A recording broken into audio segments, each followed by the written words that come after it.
Hello friends, good morning. आज के इस वीडियो में बात करते हैं नेट्रम सल्फ की। नेट्रम सल्फ का ये दूसरा वीडियो है। इसके पहले वाले वीडियो में हम लोगों ने इस तरह से देखा कि नेट्रम सल्फ जो शरीर का एक्सेस वाटर है, यानी जो मेटाबॉलिज्म के बाद जो वाटर बनता है उसको रिमूव करता है। तो रिमूव करने की वजह से बॉडी में कहीं पे सूजन नहीं होगी और कई तरह के सिम्टम्स जो आते हैं एक्सेस वाटर होने की वजह से उन सबको रिमूव करता है। तो बातें हम लोग पहले वीडियो में समझ चुके हैं। तो आज इस दूसरे वीडियो में उसी के आगे की बात करते हैं। तो देखिए, नेट्रम सल्फ की अगर बात करें तो उसका फार्मूला है इस तरह से है, Na2SO4.10H2O है।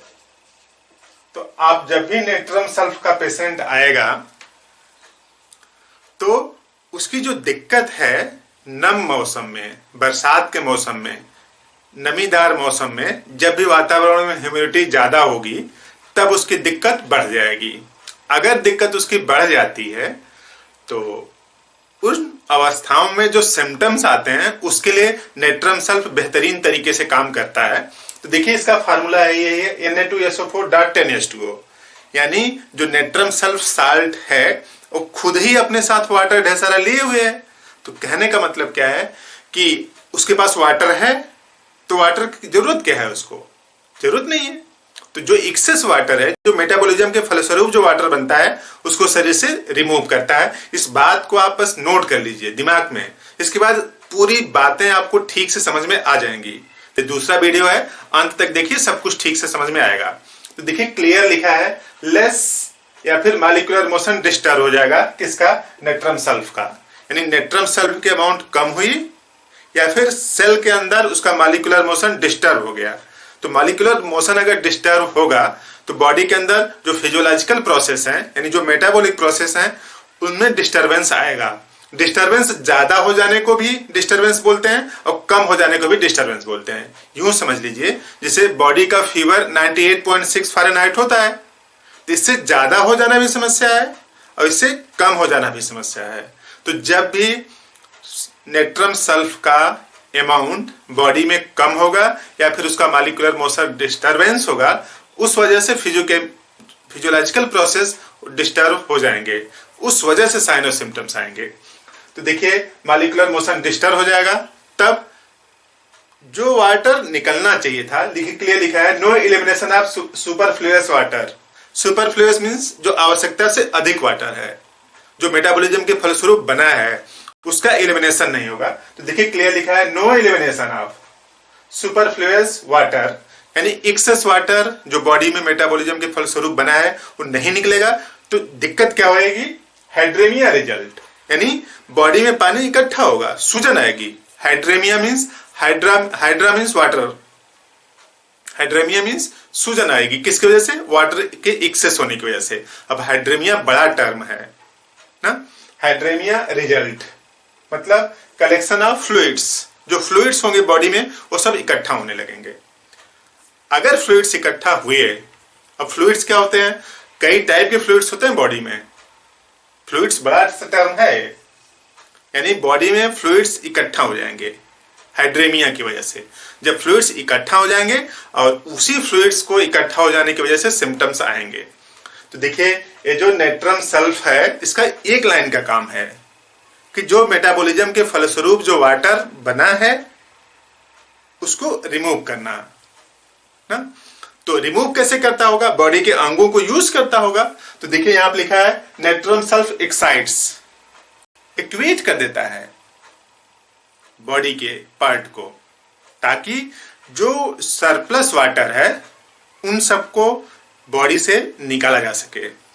तो वाटर तो अकेले प्योर वाटर तो निकलेगा नहीं, कुछ फ्लूइड्स निकलेंगे, फ्लूइड्स में वाटर की मात्रा होगी। तो देखिए, natrum sulph excites secretion of, किसके किसके सिक्रेशन को बढ़ाता है, इंटेस्टाइन के। जो इंटेस्टाइन है ना, पूरी जो आंत है, बड़ी आंत, छोटी आंत, उन सब से सिक्रेशन को बढ़ाता है। सिक्रेशन को बढ़ाएगा तो कॉन्स्टिपेशन नहीं होगा ना। तो इंटेस्टाइन और इंटेस्टाइनल ग्लैंड, जो इंटेस्टाइन में छोटे छोटे ग्लैंड्स होते हैं जो म्यूकस बनाती हैं, तो उन सबके सिक्रीशन को एक्साइट करेगा। बस intestine, large intestine, small intestine नहीं, लीवर और पैंक्रियास भी, लीवर और pancreas including small intestine, large intestine, इन सब के सिक्रीशन को बढ़ाता है। मतलब जो एबनॉर्मलिटी उत्पन्न हो रही थी उन सबको रिमूव करेगा। अनफॉर्चुनेटली ऐसे लोग जिनमें नेट्रम सल्फ की अमाउंट कम है या फिर उसका मॉलिक्यूलर मोशन डिस्टर्ब है, उस वजह से ये सब जो अंग हैं, यानी पूरी आंत, लीवर, पैंक्रियास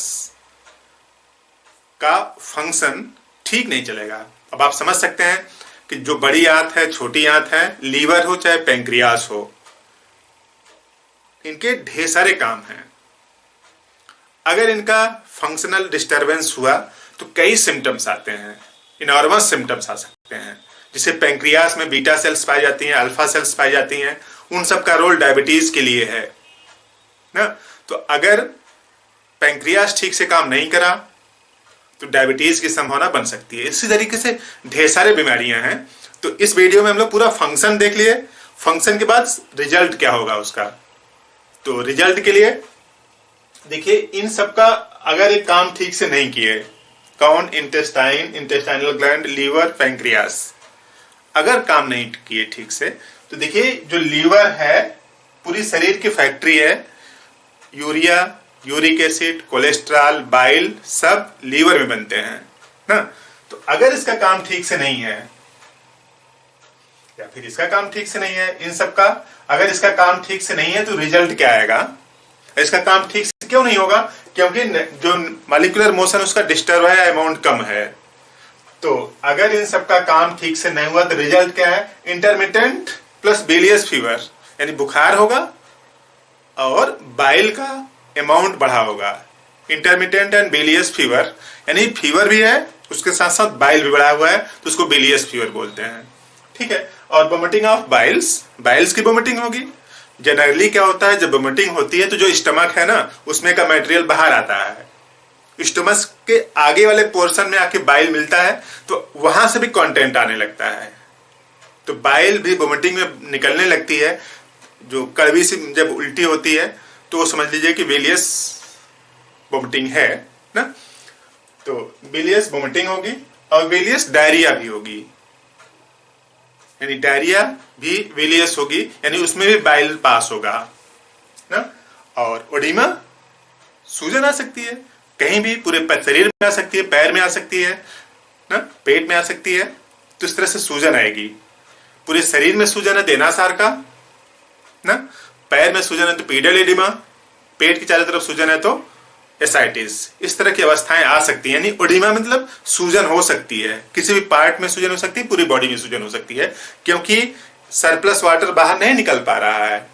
यही नेट्रम सल्फ का बेहतरीन काम है ना? और इन्फ्लुएंजा, जब सर्दी जुकाम होती है तो देखिए नाक बहने लगती है, नाक से फ्लूइड्स निकलने लगता है, तो इन्फ्लुएंजा भी क्रिएट करता है। इस वजह से इन्फ्लुएंजा भी होगा। और मॉइस्ट एक्जिमा, यानी एक्जिमा होगी और उसमें से पस जैसा निकलेगा, खुजलाएंगे, खुजली होगी, या फिर पपड़ी छोड़ेगा, पपड़ी छोड़ेगा तो उसमें से पस जैसा निकलेगा। तो मॉइस्ट एक्जिमा और eruption filled with yellow serum. जो इरप्शन होंगे, कहीं पे भी इरप्शन हो सकते हैं, बाल में हो सकते हैं, स्किन पर भी, कहीं पे भी इरप्शन होंगे, जो दाने बनेंगे उसमें येलो सीरस फ्लूइड्स निकलेगा, येलो सीरस फ्लूइड्स निकलेगा। पिछले वीडियो में हम लोग देखे थे कि जो बेस है जीभ का उस पे येलोइश कोटिंग हो जाए, तो इस तरह से सिम्टम्स प्रोड्यूस करता है अगर नेट्रम सल्फ का मॉलिक्यूलर मोशन डिस्टर्ब हो। तो अगर ऐसे सिम्टम्स हैं तो आप नेट्रम सल्फ 3x ले लीजिए। नेट्रम सल्फ 3x, यानी ये जो नेट्रम सल्फ है Na2SO4, इसको ऐसे लिखते हैं नेट्रम सल्फ ना, 3x पावर की आप ले लीजिए और इसकी 4 टैबलेट्स 3 टाइम लीजिए, सुबह दोपहर शाम।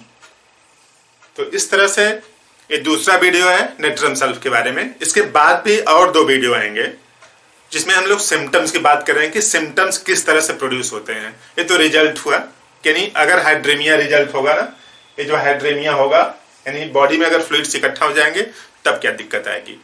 तो इस तरह से हम लोग कुल 4 वीडियो हैं, 4 वीडियो हैं नेट्रम सल्फ के। चारों वीडियो आप पूरा देख लीजिए, नेट्रम सल्फ की कंप्लीट जानकारी मिल जाएगी। इसी तरीके के और ऑथेंटिक वीडियो पाने के लिए हमसे जुड़ जाइए, चैनल को सब्सक्राइब कर लीजिए। सब्सक्राइब करने में पैसा नहीं लगता है। नीचे जो रेड कलर की बटन दिख रही है ना, आप उसको दबा के काला कर दीजिए, ताकि नया अपडेट जब भी हम अपलोड करें नए वीडियो का तो आपको नोटिफिकेशन मिल जाए और आपकी जानकारी बढ़ सके। तो आपने पूरा वीडियो देखा, जानकारी अच्छी लगी तो इस वीडियो को लाइक कर दीजिए और फ्रेंड्स को भी शेयर करें। तो आपने पूरा वीडियो देखा, थैंक यू।